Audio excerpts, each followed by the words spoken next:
Janasena TDP BJP కూటమి కుటుంబ సభ్యులంతా తన జన్మదిన వేడుకలను ఎంత ఘనంగా నిర్వహించారని వారిని ఎన్నటికీ మరువలేనని జనసేన నాయకుడు సంగిశెట్టి అశోక్ పేర్కొన్నారు. కాకినాడ జగన్నాథపురం గోళీలపేటలో జనసేన రాష్ట్ర కార్యదర్శి సంగిశెట్టి అశోక్ జన్మదిన వేడుకలను జనసేన పార్టీ శ్రేణులు అత్యంత వైభవంగా జరిపారు.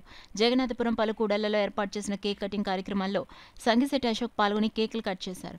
పార్టీ నాయకులు కార్యకర్తలు భారీ ఎత్తున బాణసంచ కాల్చి సాల్వాలు కప్పి సత్కరించి పుష్పగుచ్చాలు అందించి జన్మదిన శుభాకాంక్షలు తెలియజేశారు.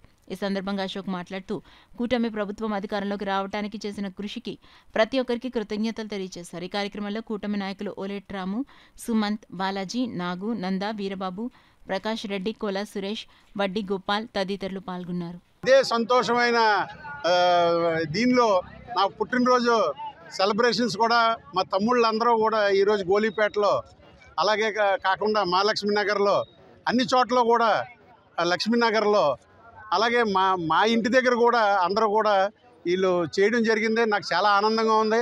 ఎందుకంటే ప్రభుత్వం అన్నది రావడం ఒక ఎత్తు అయితే, ప్రజలు కోరుకున్న ప్రభుత్వం వచ్చింది. ప్రజల కష్టాలు తీరుతాయని చెప్పి అందరినీ కూడా ఎన్డీఏ కూటమిని తీసుకురావడం జరిగింది. సో నేను అందరికీ కూడా, ప్రజలందరికీ, అలాగే మా తమ్ముళ్ళకి, వీళ్ళందరూ కూడా నా సొంత అభిమానులు, నాతోటే ప్రయాణించారు. ఈరోజు సుఖ సంతోషాల్లో కూడా వీళ్ళు నాతోటే కూడా ప్రయాణిస్తున్నారు. అదే నాకు చాలా ఆనందం. వీళ్ళందరికీ కూడా నా జన్మదిన శుభాకాంక్షలు. నేను వాళ్ళకి కృతజ్ఞతగా ఉంటానని, తప్పకుండా వీళ్ళకి ఏది వచ్చినా, ఏ అవసరం ఉన్నా సరే నేను వీళ్ళందరితోటే ఉంటానని, ప్రయాణం చేస్తానని ఈ సందర్భంగా తెలియజేసుకుంటున్నాను.